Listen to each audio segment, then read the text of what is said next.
8 দিন পেরিয়ে গেলেও উন্নতি হচ্ছে না যুক্তরাষ্ট্রের লস অ্যাঞ্জেলসের ভয়াবহ দাবানল পরিস্থিতির। ঝড়ো বাতাসের গতি আগের চেয়ে আরও বেড়ে যাওয়ার আশঙ্কা করা হচ্ছে। নতুন করে সরে যাওয়ার নির্দেশ দেওয়া হয়েছে 89,000 বাসিন্দাকে। এখন পর্যন্ত নিহত হয়েছে 24 জন, নিখোঁজ অন্তত 16 জন। সামদানি প্রত্যয় রিপোর্ট। একনল হ্যান্ড ওয়াশ 100% প্যারাবেন ফ্রি, তাই নিরাপদ হাতের জন্য আস্থা রাখুন একনলে।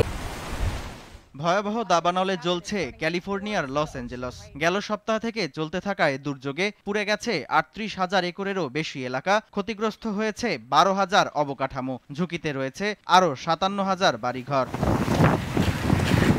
সোমবার রাত থেকেই ঝোড়ো বাতাসের গতি বেড়ে গেছে, এতে নতুন করে বিপদের আশঙ্কা দেখা দিচ্ছে। বাতাসের গতি এখন ঘন্টায় 112 কিলোমিটার, যা আরও বাড়তে পারে বলে সতর্ক করেছে আবহাওয়া বিভাগ। এ সপ্তাহেও বৃষ্টির কোনো সম্ভাবনা দেখছে না তারা।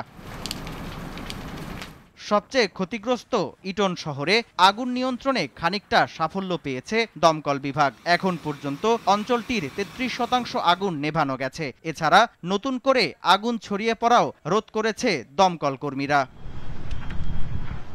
দাবানল কবলিত এলাকা থেকে আরও 89,000 বাসিন্দাকে সরে যেতে নির্দেশ দিয়েছে স্থানীয় প্রশাসন। পাশাপাশি সবাইকে ধৈর্য ধারণে আহ্বান জানান স্থানীয় মেয়র ক্যারেন বেজ।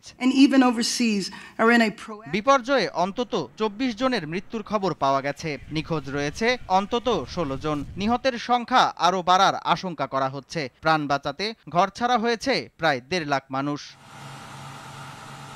সামদানি প্রত্যয়, RTV।